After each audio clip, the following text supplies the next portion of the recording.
8:41, está con nosotros ya el doctor Alejandro Rodas. Él es docente, constitucionalista y ha venido investigando y preocupándose mucho por el tema de los últimos años de la Contraloría. ¿Cómo está, doctor? ¿Sí me escucha, doctor Rodas?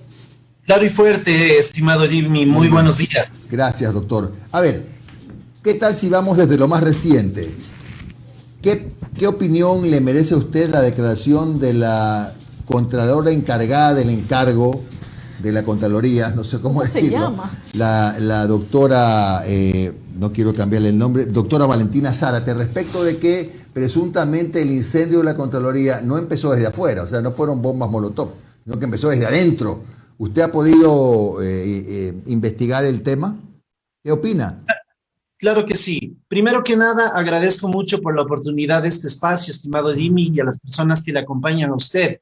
Debo ser categórico en algo. Hace más de un año nosotros hemos señalado, y cuando digo nosotros, soy el vocero oficial del Frente de Perjudicados por la Contraloría General del Estado. Y en esa medida, mi persona, en primer lugar, y perdón que lo haga así, hace más de un año a través de las redes sociales, porque los medios masivos protegieron y aún siguen protegiendo a Pablo Celi de la Torre, me he permitido señalar que el incendio de la Contraloría fue un autoatentado. Las razones, muchas.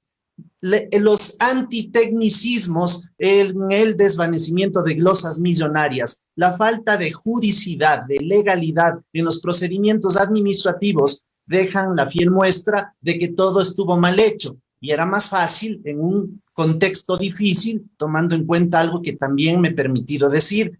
El señor Celi de la Torre es un estratega, él ha sido formador de militares, sabe de este tipo de cosas, porque nunca hizo nada en cuanto a los anillos de seguridad que era necesario la protección de la memoria documental más grande que tiene el país. De tal suerte que todo nos ha llevado, con lo que dijo ayer la señora Zárate, a que nuestras conclusiones finalmente tuvieron asidero y son reales. Ese es el contexto, estimado Jim. Ahora bien, esta memoria que dice usted implica que, no sé, alguna parte del material físico que se quemó no está respaldado, o también se perdieron o se quemaron los respaldos que deberían tener archivos electrónicos, qué sé yo, ¿eso también se perdió? Lógicamente, los auditores, quienes conocemos del control estatal, básicamente lo que hacen es analizar documentos y no existe nube alguna, como dijo Celi luego del incendio, de que había un resguardo de esa memoria institucional a través de aulas cibernéticas. Eso es falso. Todo se quemó y lo que están haciendo los de tropa, los funcionarios públicos medios, justamente es recopilar a través de las distintas instituciones del Estado el material que evidentemente no han podido reclutar la gran medida de todo lo que se incendió en la Contraloría. Es decir, si mañana por alguna razón alguien quiere abrir un caso de hace 15, 16 años, ya no hay registro seguramente en la Contraloría. Afirmativo, es así, no se puede obtener esa memoria documental porque justamente se quemó en los subterráneos de la avenida 6 de diciembre, por decirlo así, la parte principal. En ese lugar ya no existe memoria documental y claro, mire, aquí hay una cosa muy inverosímil, por decirlo menos.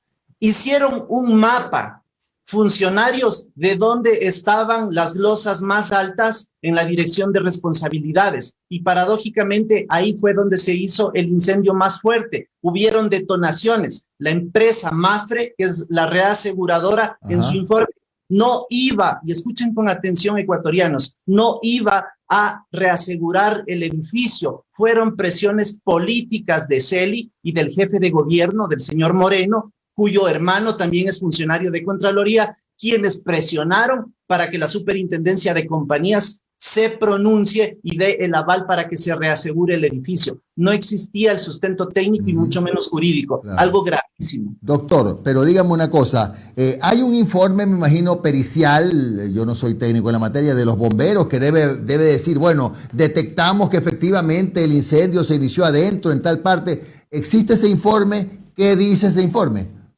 El informe no hemos podido acceder, la Contraloría General del Estado no nos da información. Ustedes saben, ha sido una lucha incesante de más de un año que finalmente llevó a que, como el conjunto conjunto de anomalías que el Contralor ha venido gestando. Nosotros el 11 de enero presentamos una denuncia penal ante la Fiscal General del Estado por el posible delito de tráfico de influencias sobre el desvanecimiento de una glosa en favor de una empresa multinacional del país. Ya.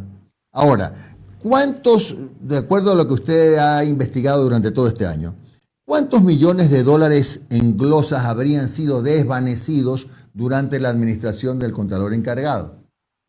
Hace unos días yo señalé que 1.000 millones, eso es falso. Hemos hecho una actualización, son alrededor de 5.000 millones de dólares desvanecidos. Y quiero hacer un comentario necesarísimo.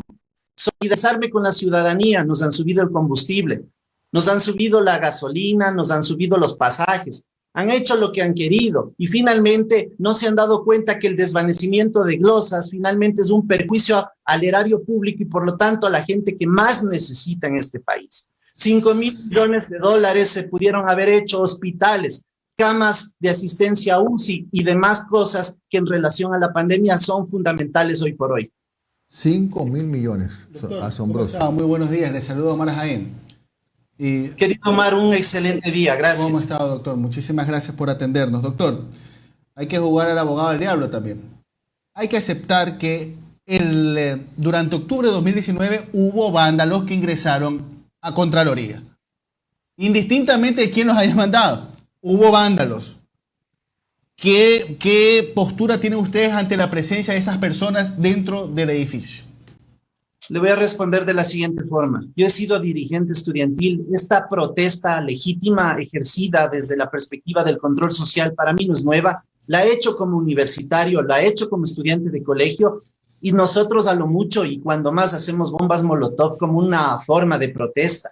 Lo que ocurrió en la Contraloría fueron con granadas. ¿Quiénes tienen acceso? Ustedes saben las respuestas. Y de igual manera explosivos de otro calibre. De tal suerte que la protesta que evidentemente era legítima existió. Pero esto no tiene nada que ver con el correísmo, con los indígenas. Esto fue un autosabotaje porque no se podía justificar con precisión toda la corrupción, la falta de transparencia y sobre todo el antitecnicismo que legalmente era improcedente. La Contraloría, entre sus funciones, la auditoría gubernamental, es 2 más 2 igual 4. Eso no se puede cambiar, de tal suerte que lo que ellos hicieron en la fase de predeterminación, en la dirección de responsabilidades, tanto que se inventaron un recurso extraordinario de revisión, y quiero ser muy preciso y quizá didáctico, se inventaron un recurso de revisión y favorecieron nada más y nada menos a los señores de la Junta de Beneficencia de Guayaquil, perdonándole casi 8 millones de dólares por servicios privados prestados, lo cual es gravísimo. ¿Cuál es el criterio del auditor para responsabilizar civilmente? Que no prestaron un servicio, que la contratación no se entregó, de tal suerte que eso ocurrió, pero se inventaron un recurso extraordinario de revisión, el número 1, como queda aquí en evidencia, y este fue el desvanecimiento de una glosa por casi 8 millones de dólares, para que sepan de lo que estoy hablando. Doctor, solamente para la gente que se está uniendo en estos momentos a la entrevista, ¿nos recuerda cuántos supuestos millones de dólares se desvanecieron? 5.000 millones de dólares. 5.000 millones de dólares, perfecto. Usted al principio de la entrevista dijo que representaba a una especie como de comité de personas que han sido perjudicadas por Contraloría, ¿verdad? ¿Quiénes pertenecen a esta organización? ¿Alguien conocido? ¿Algún nombre que podamos conocer? Les voy a dar de manera inmediata. El contexto es el siguiente. Ex servidores de la Contraloría, auditores que no se prestaron jamás para desvanecer glosas, para beneficiar a determinados actores.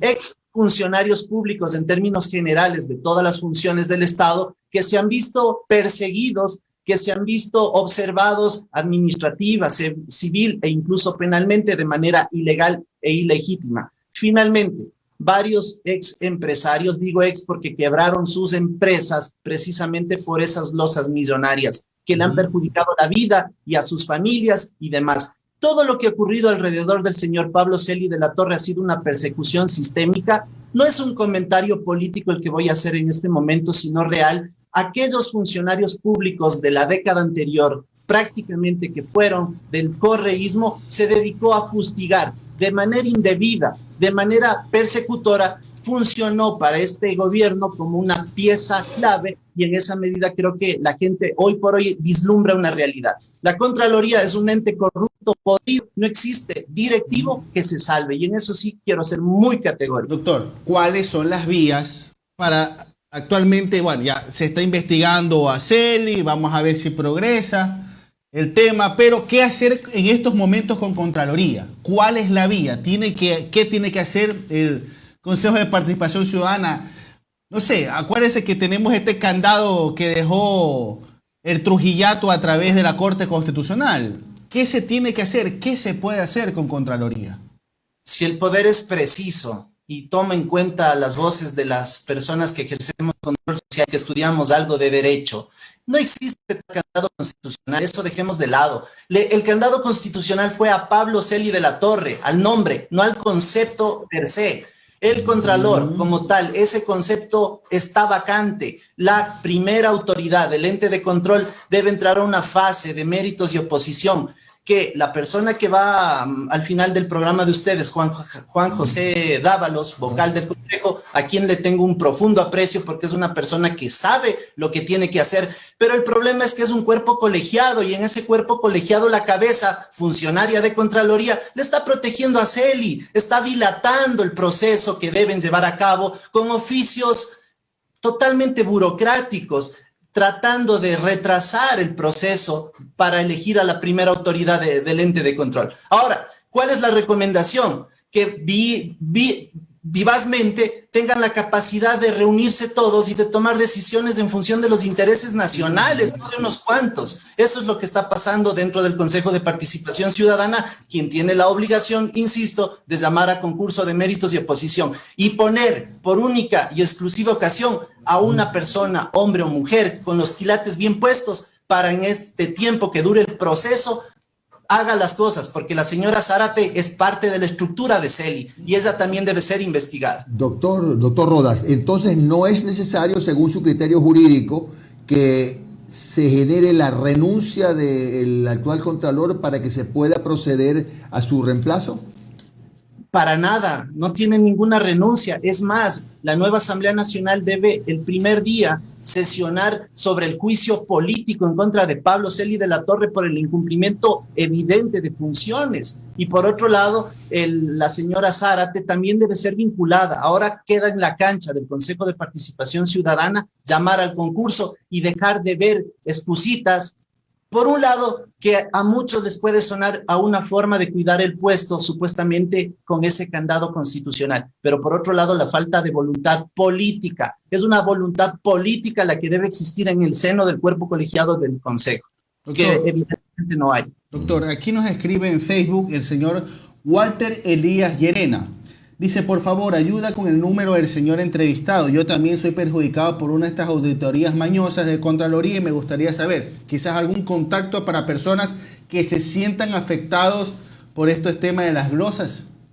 ¿Usted quiere que le responda por Facebook o le digo por aquí? Algún correo electrónico para que usted que lo pueda decir al aire como para, o algún número telefónico para que las personas que necesiten asistencia jurídica puedan contactarse con usted.